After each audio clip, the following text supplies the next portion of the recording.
Seigneur notre Dieu, nous te prions de nous diriger maintenant, d'ouvrir nos esprits, nos cœurs, nos intelligences, nos âmes. Seigneur, nous voulons invoquer ta parole et je te prie, Seigneur, que ce soit toi qui conduis ces instants, que ce ne soit pas un homme qui parle, mais toi, Seigneur, que ta volonté s'accomplisse maintenant au milieu de nous. Amen. Alors, je voudrais saluer tous ceux qui nous regardent sur Internet. Je ne sais pas ce qu'il faut faire, ça résonne. Et en particulier Lydie, qui est une sœur âgée, qui a 80 ans, qui aurait aimé venir, et puis elle n'est pas bien dans sa santé. Alors je la salue parce que je sais qu'elle regarde maintenant. Et puis tous ceux que je ne connais pas et que je connais, donc je les salue au nom du Seigneur. Voilà, ah oui, j'ai oublié la bouteille parce qu'il fait chaud. Alors merci. Voilà, je voudrais vous parler d'un sujet qu'on n'aborde pas souvent, parce que c'est un sujet délicat, c'est la conscience. Oui. Oui. Vous en avez parlé ce matin. La conscience. C'est un sujet important et on va prendre le temps, si vous voulez, pour développer cette question, parce que le Seigneur a besoin que nous ayons une bonne conscience. Alors, je vais d'abord donner une définition parce que la science, c'est la connaissance exacte d'une chose. Et la conscience, c'est d'avoir la science avec soi. Donc, la connaissance exacte des choses de Dieu.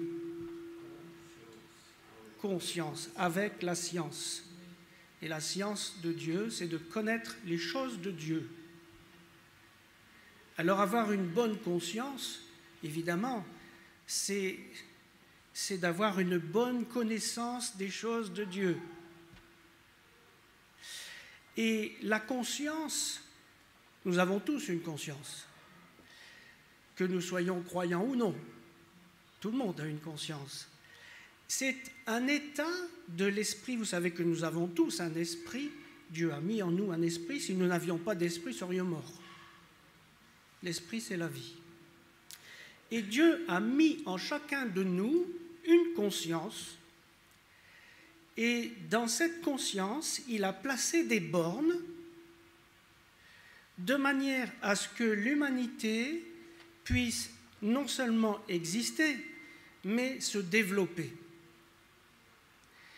Tous les hommes ont une conscience, tous.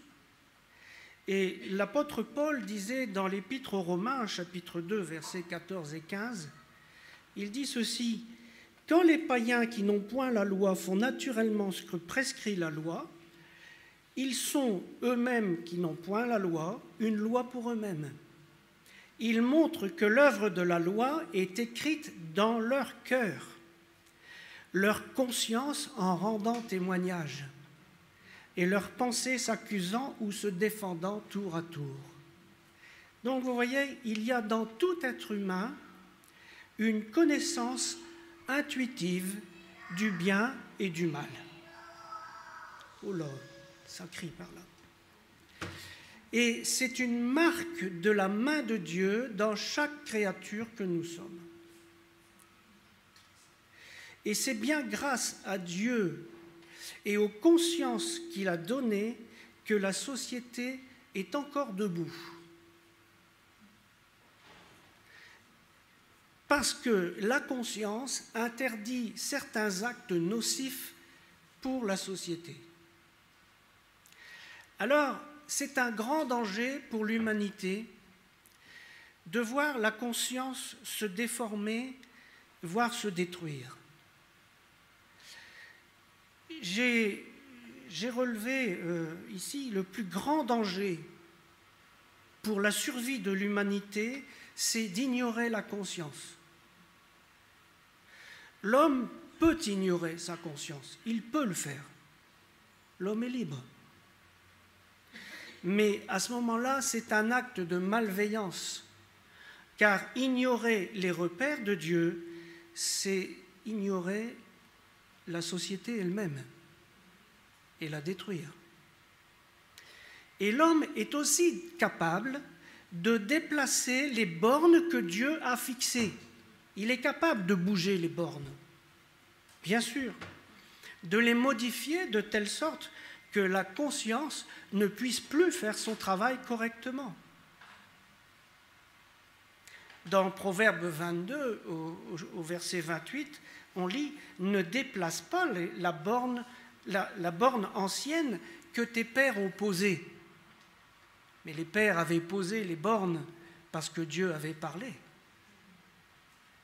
Et par la suite de la chute de l'homme, la conscience qui était en relation avec Dieu s'est trouvée séparée de l'Esprit de Dieu et en quelque sorte orpheline. Et la conscience a perdu son point de repère. Et à partir de là, elle s'est mise à se corrompre. Et comme c'est l'âme qui a pris le dessus sur l'esprit et donc sur la conscience, eh bien l'âme vient progressivement corriger ce que la conscience dit. Par exemple, quand la conscience dit « ne fais pas ci » ou « ne fais pas ça », eh bien l'âme vient derrière corriger en disant « oui, mais si tu fais cela, ça pourrait être utile pour ceci ou pour cela. » Et progressivement, la conscience et la borne bougent. La borne bouge, la borne que Dieu avait fixée. Et nous voyons que les sentiments de l'âme, l'amour, la passion, la haine, le dégoût, les raisonnements, le savoir, la culture, tous les attributs de l'âme viennent ensemble corriger et bouger les bornes que Dieu a placées dans notre conscience. Et c'est comme ça qu'on arrive à un épisode où on dit que le bien c'est le mal et que le mal c'est le bien. On retourne les choses parce que la conscience a été retournée. À cause de cela, Dieu va être obligé de prendre des moyens parfois douloureux pour réveiller la conscience humaine. Vous savez, quand on dit que l'Église dort, vous savez ce que ça veut dire? Pour moi, ce que ça veut dire que sa conscience n'est plus réveillée. Sa conscience, elle est étouffée. Alors, le projet du malin. Je vais vous rappeler un texte qui est très important dans Ésaïe 5, au verset 20 et suivant. Il dit « Malheur à ceux qui appellent le bien mal et le mal bien, qui changent les ténèbres en lumière et la lumière en ténèbres, qui changent l'amertume en douceur et la douceur en amertume. Malheur à ceux qui sont sages à leurs yeux, qui se croient intelligents.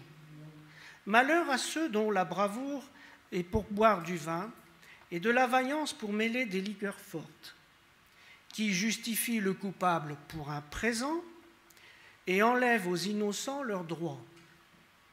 C'est pourquoi, comme une langue de feu dévore le chaume, et comme la flamme consume l'herbe sèche, ainsi leur racine sera comme de la poussière, car ils ont dédaigné la loi de l'Éternel des armées, et ils ont méprisé la parole du Saint d'Israël.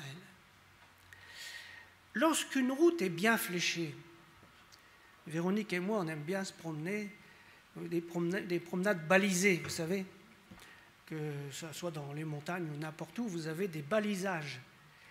Eh bien, il suffit qu'une seule balise soit désorientée pour que vous soyez perdu complètement et que vous n'arriviez pas au bout. Alors, au bout d'un moment, vous vous rendez compte qu'il y a quelque chose qui ne va pas, mais c'est très difficile. Alors, bien sûr, vous revenez, mais là, vous êtes devant une flèche qui est désorientée. comment trouver la flèche suivante qui est la bonne? Ce n'est pas facile du tout.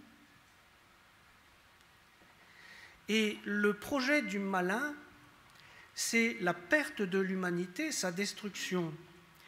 Et pour ça, il va mettre en route un moteur qui est le moteur de la rébellion. Et le carburant, c'est la tromperie. Et la tromperie, l'objectif, c'est de changer la conscience des gens. Je suis frappé, moi, nous allons dans pas mal d'endroits où on se réunit entre chrétiens, beaucoup d'églises, et je suis frappé avec quelle facilité de nombreuses personnes commettent des péchés flagrants,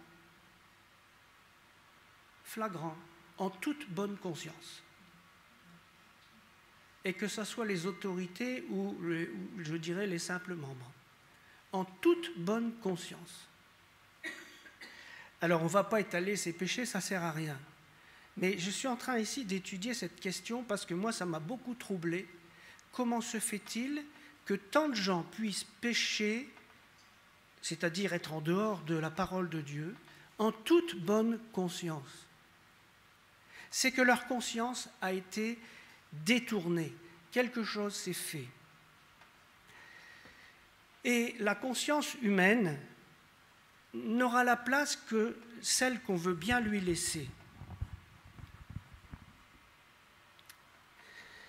Et ici, je voudrais vous dire que la conscience va venir de rébellion, mais on ne se rebelle pas contre quelqu'un qu'on aime.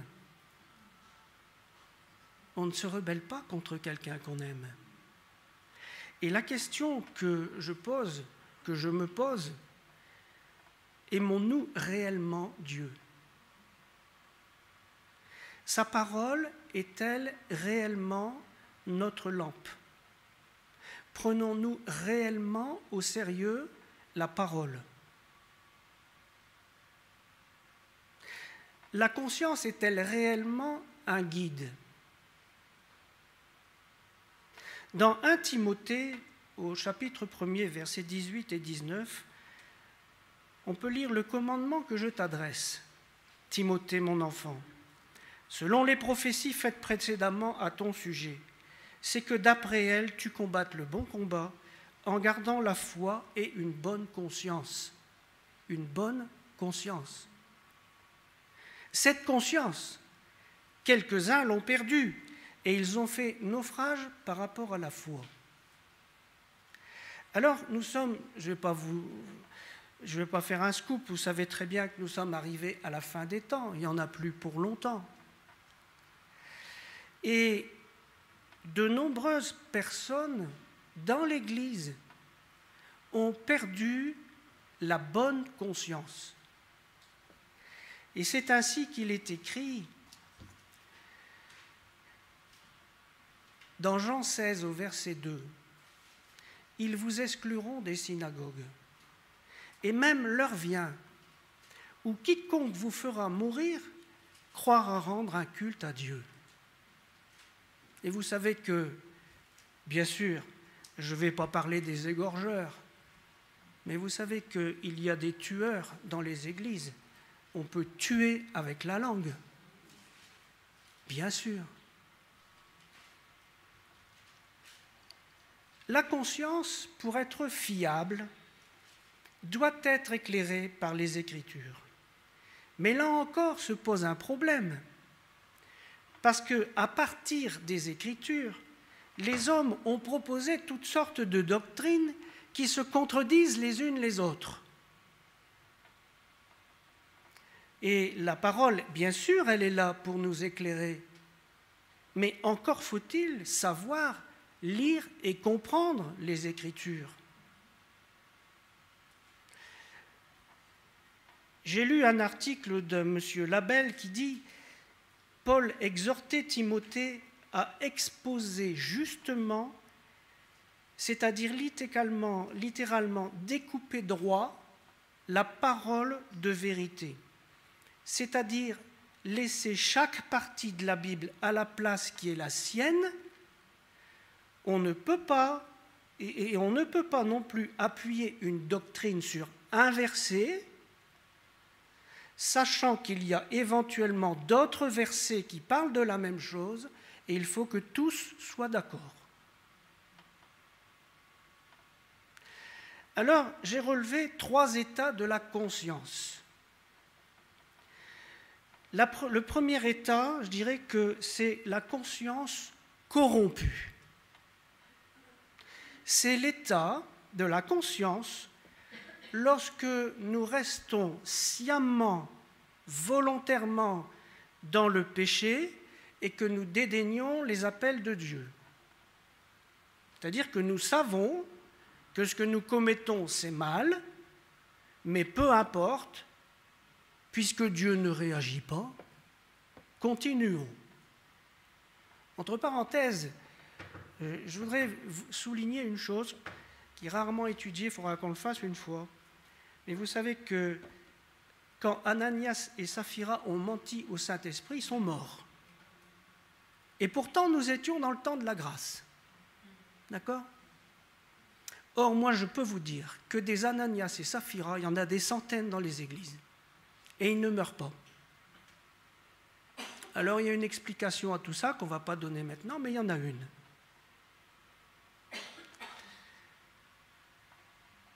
Alors, celui qui dédaigne les appels de Dieu et qui continue à pécher, sachant bien, eh bien, 1 Timothée 4,2 nous dit « Mais l'Esprit dit expressément que dans les derniers temps, quelques-uns abandonneront la foi pour s'attacher à des esprits séducteurs, à des doctrines de démons. » Voyez les doctrines ?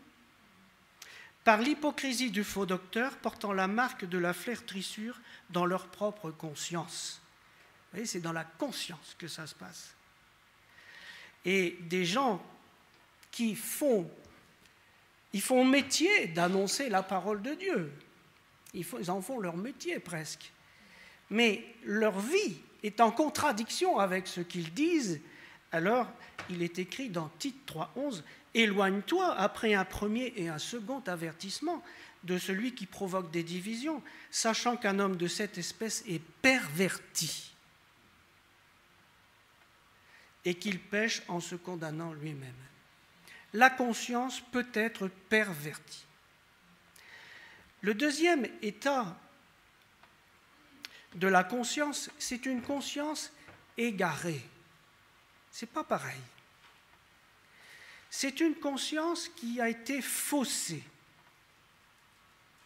Donc là, la personne a été en quelque sorte travaillée par son âme ou travaillée par des gens, par des autorités peut-être, et de telle sorte que sa conscience a fini par accepter comme bien quelque chose qui est mal dans la parole de Dieu.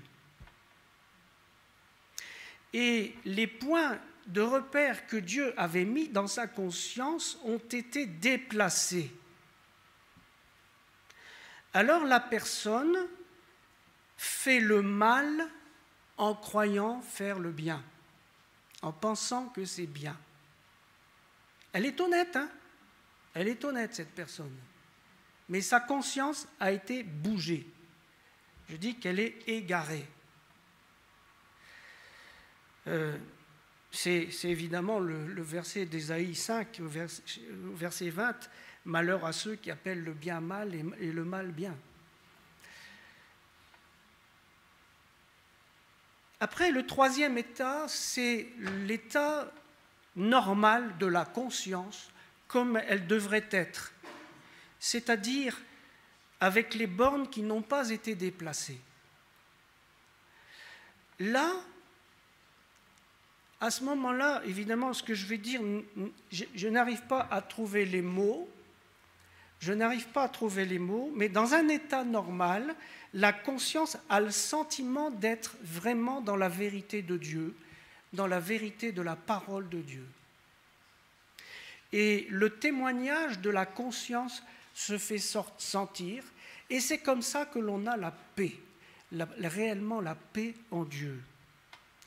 Paul disait dans la deuxième épître aux Corinthiens, au chapitre 1er, au verset 12, Il disait, car ce qui fait notre gloire, c'est ce témoignage de notre conscience, que nous sommes conduits dans le monde, et surtout à votre égard, avec sainteté et pureté devant Dieu, non pas avec une sagesse charnelle, mais avec la grâce de Dieu. Vous voyez, ça c'est l'état normal. Et dans 1 Tite, chapitre 1er, verset 5, il est écrit « Le but du commandement, c'est une charité venant d'un cœur pur, d'une bonne conscience et d'une foi sincère. » Alors, j'aimerais vous parler maintenant de la notion de conscience et de groupe. Dans tous les groupes humains, la tentation de l'abus, que ce soit des abus physiques ou des abus spirituels, manipulation, des choses comme ça, dans tous les groupes humains, cette tentation existe. En particulier, nous l'avons vu, Véronique et moi, depuis le temps, en particulier dans les assemblées religieuses. Il y a des abus. Et notamment dans certaines assemblées chrétiennes qui se voudraient parfois être des prémices du royaume de Dieu et qui ne le sont pas. Je vais prendre un exemple imaginaire. Donc, ne mettez pas personne sur ce que je vais vous raconter, ça sort de mon imagination. Enfin, on a vu tellement de choses. Je vais donc prendre un exemple. Nous savons que dans toutes les assemblées religieuses, la question du leadership est posée. Comment devient-on responsable? On dit maintenant leader. Je vous avoue que je n'aime pas du tout ce mot, parce que ça me fait penser au 6e ministère. Les Américains ont inventé le 6e ministère, c'est leader. Je suis désolé, je n'ai jamais vu ça dans la parole de Dieu. Moi, j'en connais que 5 de ministères. Mais bon, supposons qu'il y en ait encore. Comment devient-on responsable ou leader d'une communauté spirituelle? Alors, je vais vous donner quelques exemples. On peut être nommé par les autorités supérieures. On peut devenir leader suite à un appel dans une prophétie, alors qu'elle soit vraie ou fausse. On peut devenir leader parce qu'on a un diplôme. On a fait 3-4 ans d'études pour devenir pasteur. On peut devenir pasteur automatiquement. On peut devenir leader parce qu'on a une ascendance naturelle. Moi, je connais des gens comme ça, qui ont une ascendance naturelle. Quand ils arrivent, hop, ils prennent la parole, tout le monde les écoute, même s'ils disent des bêtises. Ils ont une ascendance. On peut devenir leader par une prise de pouvoir suite à des événements opportuns. On peut créer une assemblée de toutes pièces et en être le leader. Ça peut être aussi le fruit d'une ambition. Ça peut être la succession du leadership du père envers son fils, etc., etc. Vous voyez toutes les façons dont on peut devenir leader d'une communauté religieuse. Maintenant, prenons le cas, je fais exprès, d'un leader qui est venu par la voie du péché. D'accord? Ça existe. Et seulement ce péché est tellement bien caché, habilement caché,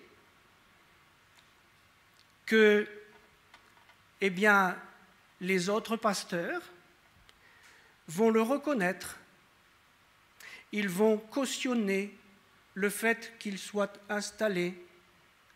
Ils vont donner leur bénédiction, parce que finalement, ils n'y ont vu que du feu. Ils n'ont rien vu.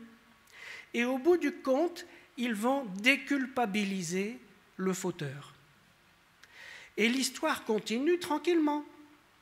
L'assemblée va son chemin. De nouvelles personnes arrivent dans l'assemblée et elles ne connaissent pas le point de départ. Et leur présence est encore une caution pour le leader. Une preuve que Dieu est d'accord.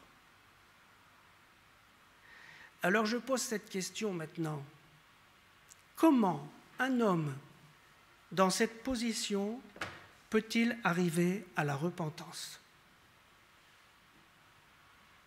Vous savez que les autorités ont un pouvoir extraordinaire pour déculpabiliser les gens. Et aussi inversement pour les culpabiliser. Mais le pouvoir des autorités est immense. Satan a mis un antidote à la repentance. Nous devons comprendre que ce que nous avons pensé, ce que nous avons dit, prononcé, tout ce que nous avons fait, est une réalité dont chacun de nous, nous sommes responsables. Le péché, c'est le péché. Dans le royaume de Dieu, il n'y a pas de circonstances atténuantes. Le péché, c'est le péché. Le péché doit être amené à la croix, quelle qu'en soit son origine et sa forme. Et l'antidote diabolique à la repentance, c'est la manipulation de la conscience. Parce qu'alors, quand votre conscience est manipulée, vous ne reconnaissez plus le péché et vous n'arrivez jamais à la repentance. La repentance est un cadeau de Dieu. Et sans le savoir, vous savez, nous utilisons, nous, des méthodes qui permettent d'endormir notre conscience. Par exemple, vous connaissez cette vieille méthode qui consiste à dire « Oh, tout ça, c'est du passé, n'en parlons plus ». Et puis, il y a le rituel de la purification. Je me suis confessé, je m'en lave les mains. Et puis, la victime, s'il y a une victime, eh ben, elle l'a bien cherché. Je ne pouvais pas faire autrement. Eh oui. Puis il y a le déni par les mots aussi. Accompagné dans une mort paisible. On dit accompagné dans une mort paisible au lieu d'euthanasier. Ben oui, mais c'est gentil d'accompagner dans une mort paisible, non? On endort la conscience. On parle dans les guerres de dommages collatéraux. Ah bon? Il faudrait peut-être dire meurtre, massacre. C'est la vérité, non? Et puis, dans les sociétés, on dissout les responsabilités. Et alors, on dit, ben, je n'ai fait qu'obéir aux ordres. Je n'ai fait qu'obéir aux ordres. Dieu dit d'obéir à ses chefs. J'ai obéi. Tout le monde fait pareil. Alors, nous savons que tous les régimes oppressants arrivent à manipuler les masses et à leur faire en toute bonne conscience des actes abominables. On l'a vu pendant la guerre, mais encore maintenant. Il suffit de diluer la responsabilité sur plusieurs échelons. Plusieurs échelons hiérarchiques. Chacun, alors, ne fait qu'obéir à un petit bout de l'ordre. Et il est très difficile de se démarquer d'un tel système parce que ça nécessite à la fois de comprendre tout le système et d'avoir le courage d'en sortir. Ça se paye très cher. Dans un tel système est en place, la personne soumise au système agit en toute bonne conscience, parce que le poids du péché a été fractionné en petits morceaux, de telle sorte que chacun ne voit même plus qu'il s'agit d'un péché. Et c'est comme ça qu'on a massacré les Juifs. Mais bien sûr. Ah, mais moi, je ne faisais que fermer la porte des trains. Je ne faisais que ça. J'ai pas fait grand-chose, vous savez. Ah oui, tu as participé au crime. Tu es un criminel. Quand il y a péché, vous n'avez pas remarqué, il y a toujours la culpabilité qui est là comme un nuage noir, et cette culpabilité, elle va se poser sur la tête de quelqu'un. Et vous n'avez pas remarqué que le malin est suffisamment habile pour faire poser ce nuage noir sur la tête de la victime. Quand il y a des femmes qui sont violées, bien souvent ce sont elles qui se sentent coupables, alors que l'auteur du viol, il a sa conscience tranquille. Il y a cette espèce de nuage-là, qui est là, je ne sais pas comment l'appeler, qui est là et qui descend et le malin est suffisamment malin pour le faire descendre sur la victime. Ça, c'est très injuste.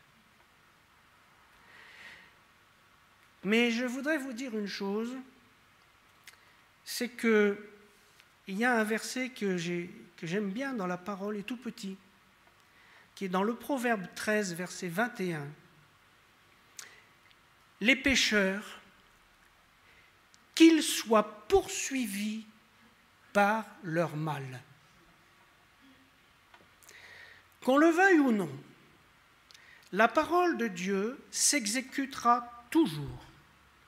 Et même si l'on parvient à mettre son péché dans un cercueil de plomb et perdu au fond de notre inconscient, le mal que nous avons fait travaille toujours jusqu'au moment où on viendra mettre ce mal au pied de la croix. Et si on ne vient pas le mettre au pied de la croix, il travaille, ce mal. Et il ressortira d'une manière que l'on ne s'attend pas et d'une forme que l'on n'imagine pas. Dans 2 Pierre, au chapitre 1er, et au verset 9, il est dit « Celui qui n'a pas reçu la science de la tempérance, etc., celui en qui ces choses ne sont point est aveugle, il ne voit pas de loin. Il ne voit pas de loin. Et regardez pourquoi. Il a mis en oubli la purification de ses anciens péchés. » Ah ça alors. C'est pourquoi il est insensé, et même, je dis, dangereux et stérile, de vouloir camoufler ses fautes. Est-ce qu'on croit pouvoir échapper à Dieu? Et la parole nous dit que Dieu est patient. En plus de ça, nous voyons que dans le mode de gouvernement que Dieu a choisi pour le moment, le châtiment ne tombe pas. Nous péchons tous de toute manière. Et les châtiments ne tombent pas sur nos têtes. Vous n'avez pas remarqué? Mais ça ne veut pas dire que Dieu soit d'accord avec nos péchés. Dieu a choisi un mode de gouvernement qu'on appelle le mode de la grâce, c'est-à-dire le mode de la patience. Et il attend que chacun de nous, par sa conscience renouvelée, arrive à faire ressortir tout ce qui a été moche dans notre vie et l'amène au pied de la croix. Il use de patience envers vous, ne voulant qu'aucun périsse, mais voulant que tous arrivent à la repentance. Alors, il faut que chacun fasse un examen de conscience. Ce n'est pas moi qui le dis. 2 Corinthiens 13,5, examinez-vous vous-même. Pour savoir si vous êtes dans la foi, éprouvez-vous vous-même. Dans 1 Corinthiens 11, 28, dans Galates 6, 4, que chacun examine ses propres œuvres, etc. Alors maintenant, je voudrais vous parler du rôle de la mémoire. Pascal disait, la mémoire est nécessaire à toutes les opérations de l'esprit.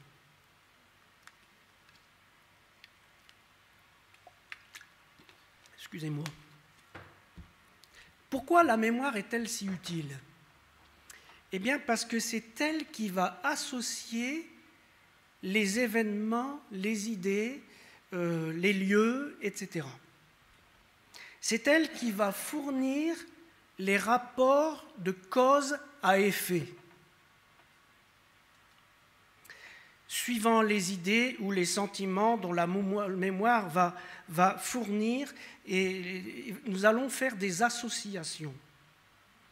Combien de fois Dieu dit-il « souviens-toi » ? Tu te souviendras que tu as été esclave au pays d'Égypte. Souviens-toi, n'oublie pas de quelle manière tu as excité la colère de l'Éternel. Souviens-toi de ces choses, ô Jacob, etc., etc. Et puis,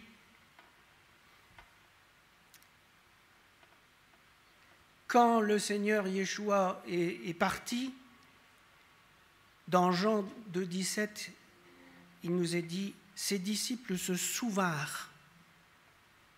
Dans Luc 24, 6, 8, « Il n'est pas ici, mais il est ressuscité. Souvenez-vous de quelle manière il vous a parlé. » Donc, sans arrêt, Dieu fait appel à notre mémoire. La Sainte Seine est un mémorial. Faites ceci en mémoire de moi. Alors, bien sûr, la mémoire, on dit quelquefois que c'est un muscle, qu'on peut la faire travailler, etc. Et quelquefois, on dit des âneries aussi. Moi, j'ai entendu des gens qui disent quand vous pardonnez, si vous gardez la mémoire des faits, c'est que vous n'avez pas pardonné. Ça, c'est une ânerie, mais alors, monumentale. Et moi, je voudrais posez-vous la question, est-ce que vous savez maîtriser votre mémoire? Moi, je ne sais pas. Je ne sais pas maîtriser ma mémoire. Et vous n'avez pas remarqué qu'on se souvient très très bien des mauvais coups qu'on nous a faits?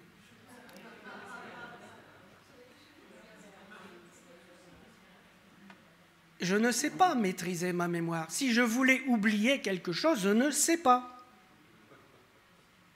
Je ne sais pas. Est-ce que vous savez? Non.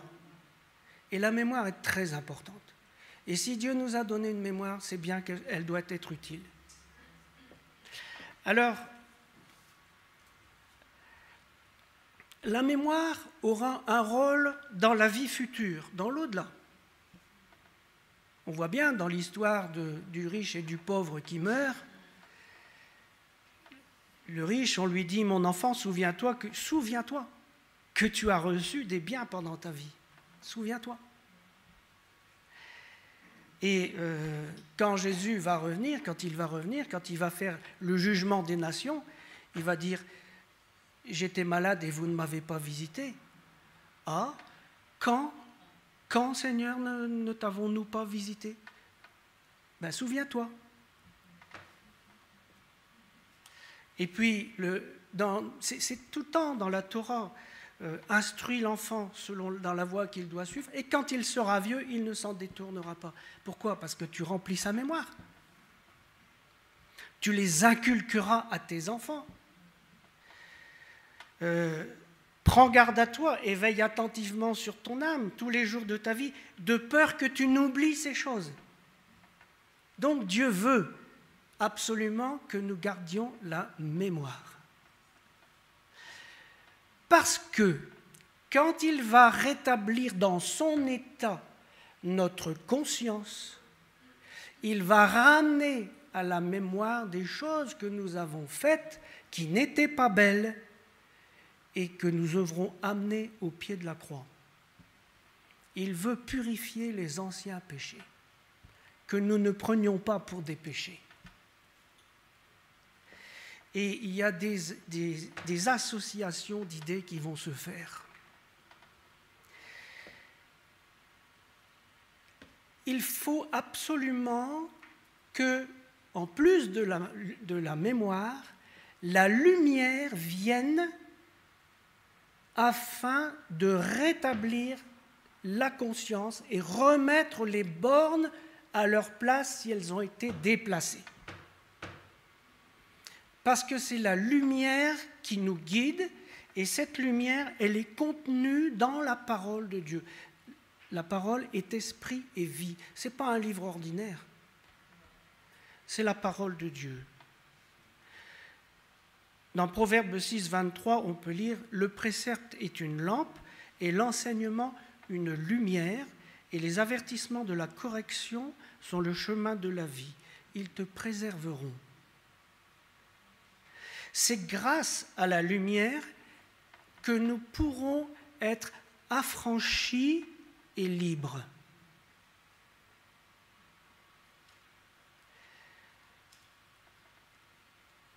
Dans Jean 1, versets 4 à 12, en elle était la vie, et la vie était la lumière des hommes. Mais à tous ceux qui l'ont reçue, à ceux qui croient en son nom, elle a donné le pouvoir de devenir enfants de Dieu. Un enfant de Dieu, c'est quelqu'un dont la conscience se remet en état, parce qu'il apprend dans la parole de Dieu quelle est la vérité, quelle est la lumière. Ça se fait progressivement. Ça se fait progressivement. Je vous rappelle ce texte de tout à l'heure. Faites tous vos efforts pour joindre à votre foi la vertu, à la vertu la science, à la science la tempérance. Ça me rappelle la perle qui a des couches et des couches et des couches. À la tempérance, la patience, à la patience, la piété, à la piété, l'amour fraternel, à l'amour fraternel, la charité. Car si ces choses sont en vous, et ils sont avec abondance, elles ne vous laisseront pas oisifs ni stériles pour la connaissance de notre Seigneur Jésus-Christ. La connaissance, c'est la science. Et la science avec moi ou avec vous, c'est la conscience. Celui en qui ces choses ne sont pas est aveugle, il ne voit pas de loin, il a mis en oubli la purification de ses anciens péchés. Alors je vais vous donner un exemple. Un exemple tiré de la Bible, bien sûr, sur le travail de la conscience. Comment Dieu fait. Il y a un très bel exemple du travail de la conscience dans l'histoire de David avec la femme d'Uri. Mais ce n'est pas de cet exemple-là que je vais me servir. Il y a un exemple qui est encore plus précis, c'est l'histoire du patriarche Joseph. Vous connaissez bien cette histoire. Joseph, vendu par ses frères, a vécu 12 ans d'épreuve, ensuite 7 ans d'abondance, les 7 années de vache grasse, 2 ans de famine, il y en a eu 7, mais là, 2 ans de famine, pendant lesquels, donc environ 20 ans, pendant lesquels la culpabilité de ses frères a été recouverte d'un manteau d'indifférence. 20 ans, à peu près. Hein ? Par quel moyen Dieu va-t-il réveiller la conscience? Alors je rappelle les faits parce que c'est précis quand même. Donc les textes de la Genèse nous racontent que Joseph, c'était le fils préféré de Jacob. Était souvent avec son père, il avait donné sa tunique de couleur, vous le savez, et Joseph avait fait des songes. Donc ses frères l'appelaient le rêveur, le songeur. Et les 10 frères plus âgés de Joseph étaient loin de leur père parce qu'ils faisaient paître les troupeaux. Et vous savez qu'en Israël, il faut quelquefois aller loin pour trouver un petit peu d'herbe. Alors, voulant avoir des nouvelles, Jacob envoie Joseph chercher des nouvelles. Il avait 17 ans, et voilà comment s'enchaînent les faits. Dès qu'il le voit arriver de loin, il complote de faire mourir le faiseur de songes. Il complote. Ruben, l'aîné, s'oppose à la mise à mort. C'est lui qui propose de jeter Joseph dans une citerne. Alors, je ne sais pas si vous avez déjà vu une citerne en Israël, c'est énorme. On a vu une citerne qui fait 700 mètres cubes. Donc vous descendez par un escalier, parce qu'on a fait un escalier depuis, mais sinon ça a une forme comme ça. Donc quand vous êtes jeté au fond, il n'y a plus question de remonter. Je ne sais pas, ça fait peut-être 10-12 mètres de profondeur. Et il n'y a plus question de... Alors, c'est une chance pour lui, cette citerne était vide. Une fois que Joseph arrive, on le dépouille de sa tunique et on le jette dans la citerne. La vie continue. Ils se mettent à manger. Hein. Casse-croûte maintenant. Hein. Alors lui, il crie en bas. On l'entend quand même. Une caravane passe. Judas a une idée de génie, le vendre aux Ismaélites. C'est Judas qui a l'idée. L'affaire est vite traitée en dehors de Ruben. Il devait être parti faire quelque chose, Ruben. Donc il ne sait pas ce qui se passe. Quand Ruben revient pour délivrer Joseph, la citerne est vide. Et Ruben déchire ses vêtements. Il est très malheureux. Pour faire croire à Ruben et au papa Jacob que Joseph est mort, on met du sang sur la tunique. Alors, bien sûr, ils amènent tout ça à Jacob. Et le pire de tout, écoutez, Jacob va porter le deuil et il va être consolé par ses fils.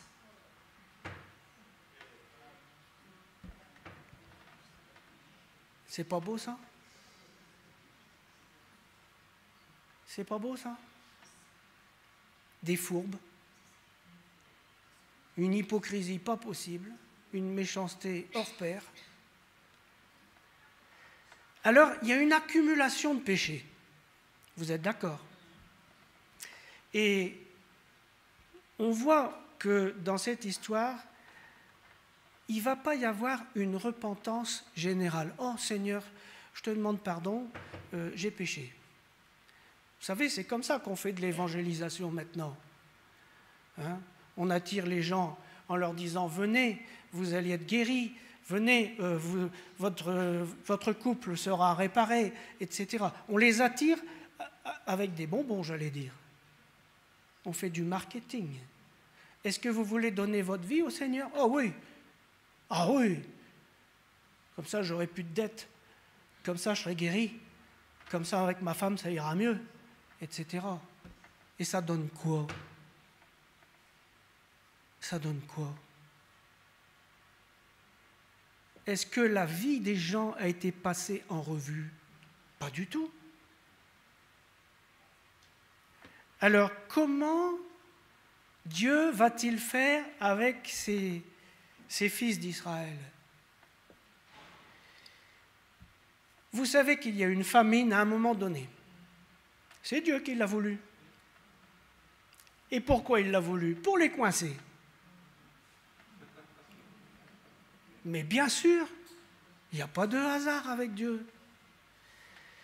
Dans Genèse 42, versets 3 et 4, 10 frères de Joseph descendirent en Égypte pour acheter du blé. Jacob n'envoya pas avec eux Benjamin, frère de Joseph, dans la crainte qu'il ne lui arrivât quelque malheur. Alors, on dit toujours, venez à Jésus. Jésus, il est bon, il est gentil, etc. etc. Bon, écoutez un peu. Ici, Joseph, c'est une image de Yeshua. C'est une image du Mashiach. Et son serviteur, une image de l'Esprit Saint. Alors je lis, Genèse 42, versets 7 et 8. Joseph vit ses frères. Tout de suite, il les reconnaît. Et les reconnut. Mais il feignit d'être un étranger pour eux.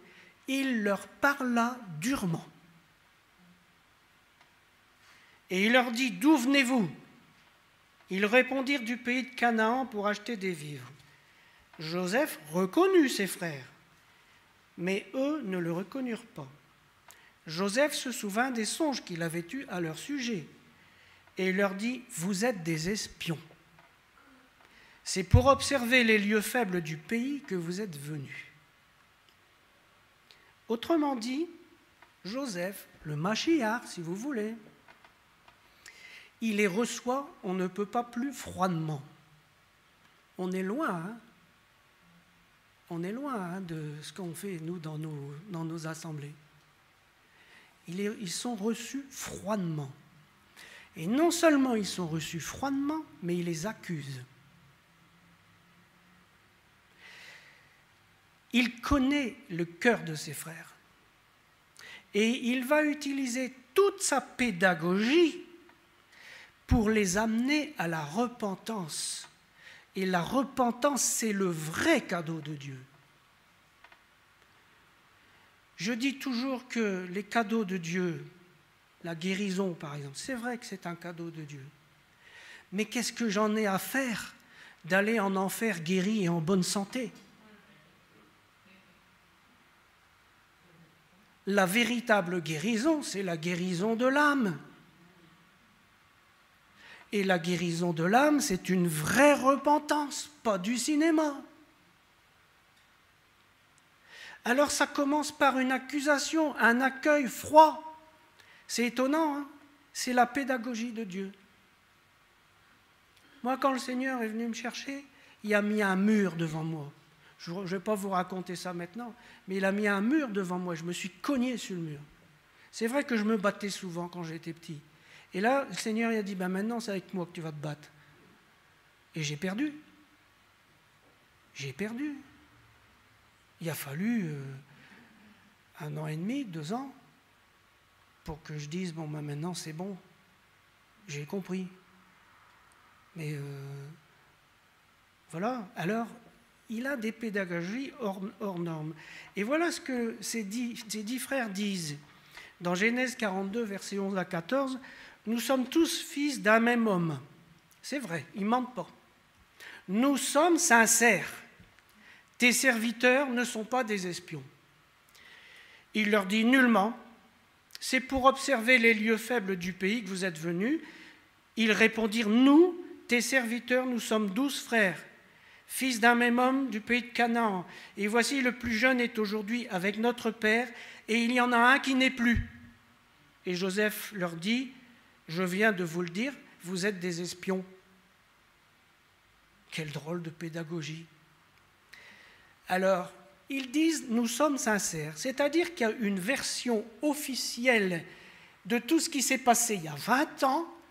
Il y a une version officielle qui est sortie, c'est qu'il y a un frère qui a disparu. Et nous sommes sincères.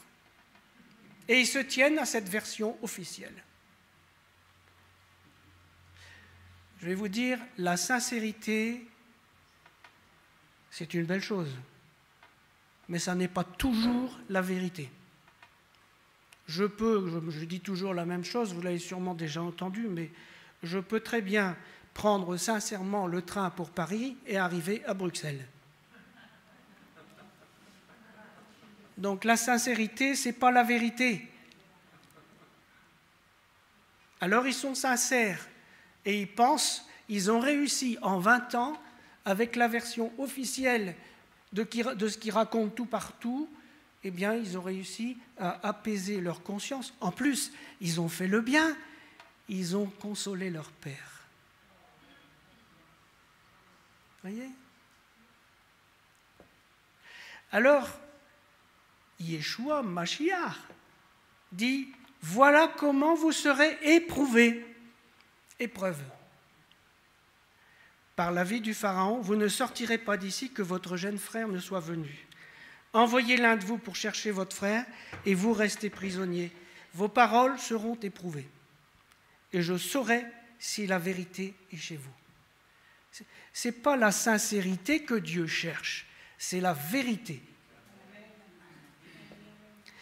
Et là, évidemment, ils vont être mis en prison pendant 3 jours, si j'ai bon souvenir.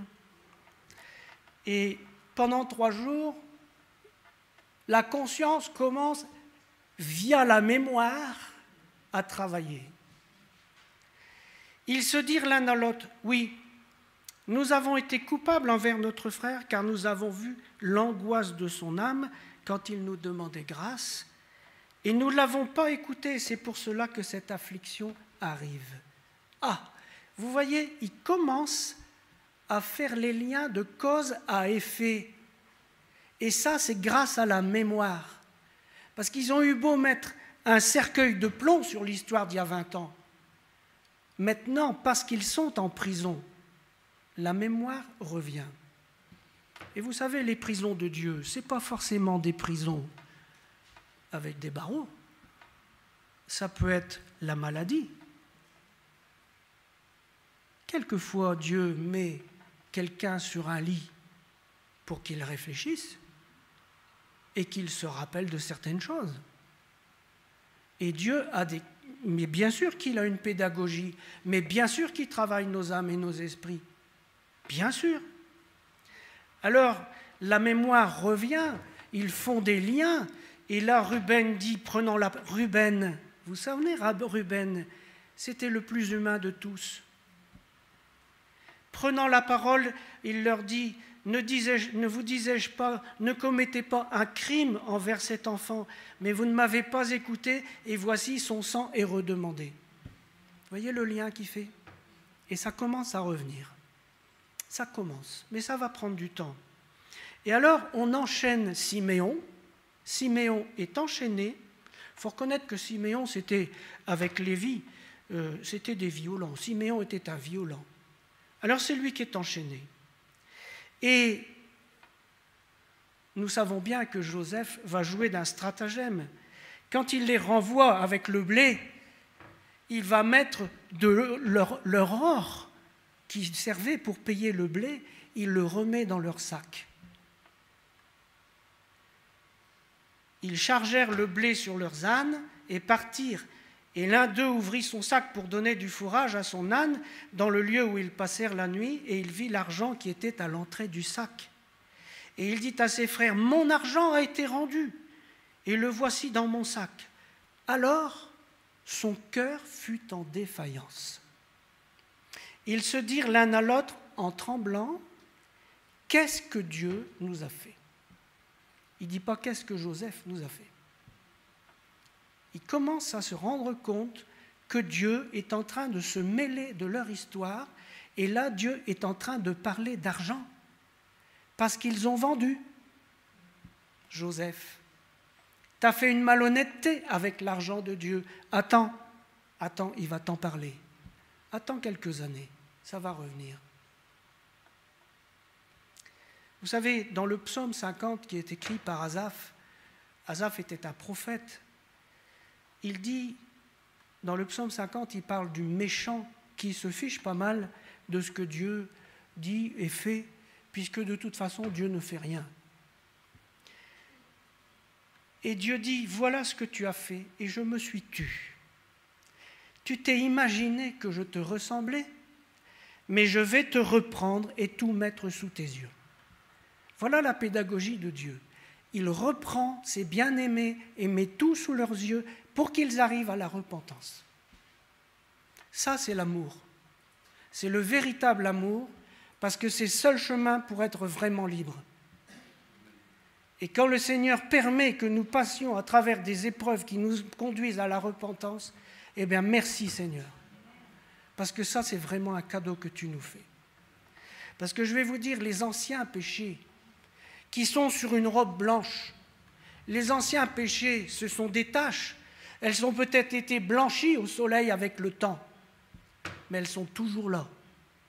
Et personne n'entrera dans le royaume avec une tache sur sa veste, sur son manteau blanc, même si ça pâlit au soleil. Alors il retourne chez Jacob. Et je vous rappelle les fautes qui ont été commises, l'amour de l'argent et la jalousie, la cruauté envers Jacob et Joseph, insensibilité, la dissimulation et le mensonge. Et la dureté de Joseph va permettre d'éclairer successivement les racines du mal.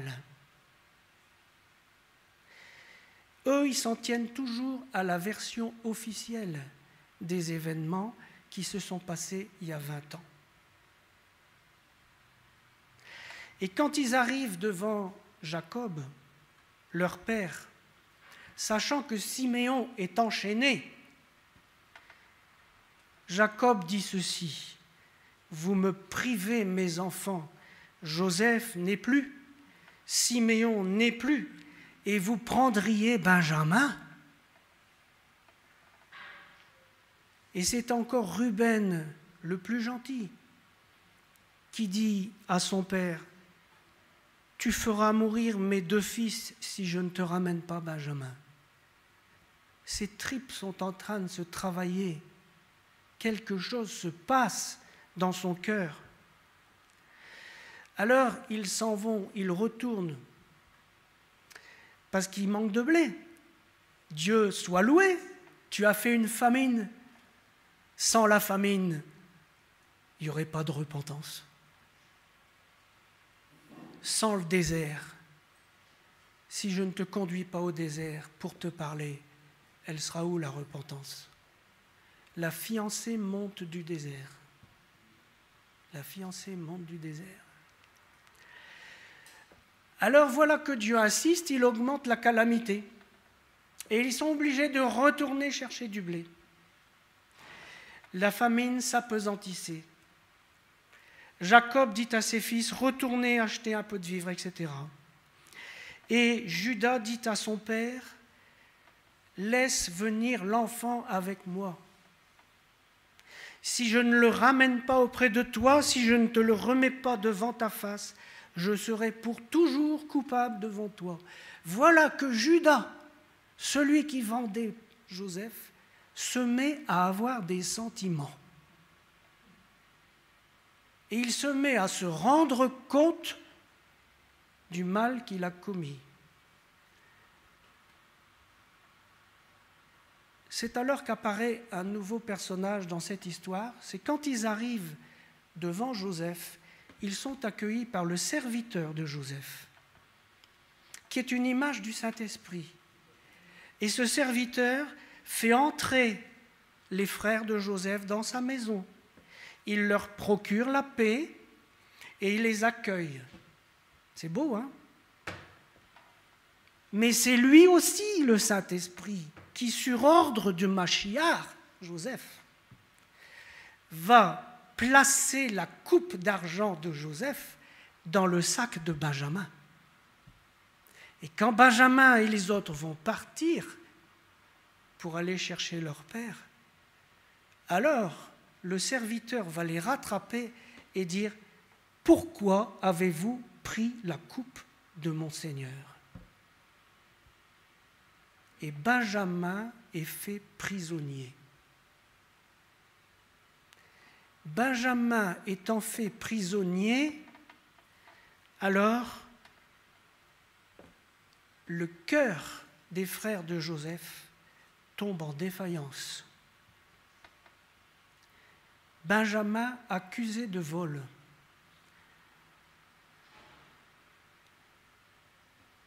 Il est dit que Judas s'approcha de Joseph et dit: « De grâce, mon Seigneur, que ton serviteur puisse faire entendre une parole à mon Seigneur.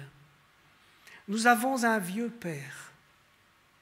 Comment pourrais-je remonter vers mon père si l'enfant n'est pas avec moi, alors que je ne vois pas l'affliction de mon père ?» Vous voyez, situation miroir. Il y a 20 ans, il consolait son père hypocritement. Il faisait semblant d'être malheureux. Maintenant, ils disent: « Je ne pourrai pas voir une deuxième fois l'affliction de mon père. » Dieu a ramené une situation miroir. Il fait vivre à ses fils d'Israël exactement ce qu'ils ont fait vivre aux autres. C'est comme ça que Dieu amène la repentance. C'est prendre véritablement conscience de ce qu'on a fait. Ce n'est pas du baratin. Je ne me force pas à me repentir. La repentance, c'est quelque chose qui monte de mon âme et des pleurs et des larmes montent avec, et je ne me force pas, parce que je viens de réaliser le mal que j'ai fait. C'est ça la repentance. Et c'est un cadeau de Dieu. Un cadeau de Dieu. Et pendant que toutes ces choses remontent à la surface, Joseph patiente. Joseph patiente. Plusieurs fois, Joseph pleure en cachette. Mais il ne se montre pas parce qu'il veut que le travail de la conscience arrive jusqu'à son terme. Le jugement du péché doit être effectué dans leur cœur, dans leur propre cœur. Et c'est pour ça que Dieu organise tout cet environnement. C'est comme ça qu'il fait. Vous voyez, l'œuvre de la conscience met en lumière les drames engendrés par le péché. Le Saint-Esprit montre une à une les racines mauvaises pour les couper. Et pendant ce temps, ça a duré un certain temps quand même, Joseph a pleuré 7 fois. 2 fois, il va dire « Vous m'avez vendu ». Mais il ne sortira jamais de reproche de sa bouche. Et si nous avons perdu la mémoire de nos péchés anciens, si nous avons une mémoire sélective, Dieu est capable de mettre sous nos yeux ce qui doit être encore amené à la croix dans nos vies. Ne serait-il pas plus simple de faire un effort de mémoire ? Voilà ce que tu as fait et je me suis tu. Tu t'es imaginé que je te ressemblais, mais je vais te reprendre et tout mettre sous tes yeux. Moi, je ne suis pas étonné que dans nos vies, il y ait des épisodes difficiles, il y ait des épisodes où Dieu nous met dans une sorte de prison. Il nous arrête, il nous bloque. Il nous fait changer de direction parce qu'il veut que nous prenions conscience des choses que nous avons faites dans le passé. Rappelle-toi comment tu as reçu et entendu, et garde et repens-toi. Apocalypse 3.3. Apocalypse 2.5. Souviens-toi donc d'où tu es tombé. Repens-toi, pratique tes premières œuvres. Voyez, beaucoup d'hommes voudraient connaître l'amour de Dieu. Alors ils disent, montre-nous ton amour. Et comme ils ne voient rien, la rancœur les conduit à faire porter les maux du monde sur lui. Ça, c'est se tromper de responsabilité. C'est prendre un mauvais chemin parce qu'un panneau indicateur a été bougé dans notre conscience. Pour connaître l'amour de Dieu, il faut être humble. Il faut vouloir tourner le dos honnêtement à l'égarement de la conscience. Demander à Dieu qu'il rétablisse notre conscience dans le bon état. Nous sommes bien souvent maladroits, je le suis, mais Dieu regarde au cœur. Si notre démarche vers lui est empreinte de vérité, si nous avons reçu l'amour de la vérité, croyons bien qu'il saura nous aider à nettoyer nos vies, à abandonner tout ce qui nous a trompés jusqu'à maintenant et à remettre notre regard en état. Il existe un chemin pour le rafraîchissement de la conscience. Dieu est un bon éducateur. C'est un bon éducateur. Et ce chemin conduit à la guérison de nos vies et de notre entourage. Parce que je suis frappé. Vous voyez, on observe que le fruit de la repentance des frères de Joseph, les fruits de la repentance, ça a été la réconciliation complète de la famille. Toute la famille, parce que Dieu a permis que tout vienne à la lumière. Ainsi, chacun a pu trouver la paix, parce que même étouffé depuis 20 ans, la paix n'y était pas. Ainsi, chacun a retrouvé la paix, et notamment le vieux père Jacob, qui avait tant souffert. La purification progressive de notre vie rapproche de Dieu et nous apaise. C'est pourquoi le baptême est si important, parce qu'il est l'engagement d'une bonne conscience envers Dieu. Seigneur, rétablis ma conscience. Seigneur, je veux faire un effort pour étudier ta parole, afin que ma conscience soit rétablie.